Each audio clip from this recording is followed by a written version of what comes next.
Nous sommes à 2 doigts de l'extinction nucléaire. Pendant que le climat se dérègle, que la glace fond, que la biodiversité s'effondre en silence, il existe une autre menace. Plus brutale, plus immédiate et entièrement créée par l'humain. L'humanité est la seule espèce de toute l'histoire capable de provoquer sa propre disparition, et ça, en quelques minutes. Pas à cause d'un virus, pas à cause d'un astéroïde, mais à cause d'elle-même. Dans la seconde moitié du XXe siècle, des milliers d'ogives nucléaires ont été mises en alerte. Des bombes capables d'anéantir des villes, des régions et même des continents. À tout moment, près de 5000 mégatonnes de puissance étaient prêtes à être lancées. Des centaines de fois plus puissantes qu'Hiroshima. Un arsenal conçu non pas pour frapper, mais pour tout rayer définitivement. Le délai entre une détection et l'impact, c'est 15 minutes. C'est le temps qu'il aurait fallu pour effacer notre civilisation. Pas assez pour fuir, pas assez pour comprendre, à peine assez pour réaliser que c'est déjà trop tard. On appelle ça la doctrine de destruction mutuelle assurée. Un principe terrifiant. Si tu me frappes,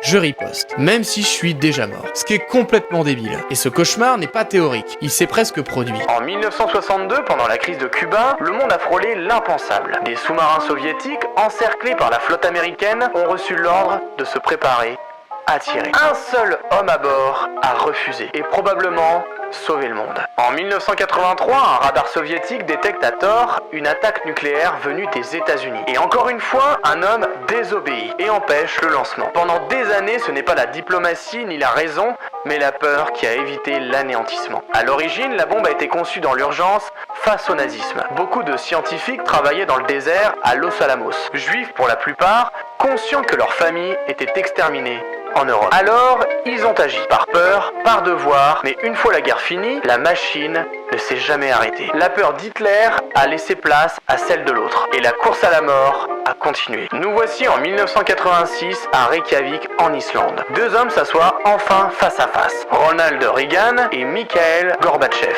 Et ils se disent, ça suffit. Ils réduisent les arsenaux, ils ferment les silos, ils mettent un frein. Mais attention, ils ne se désarment pas, ils ne détruisent pas, ils reculent juste la fin, mais ne l'effacent pas.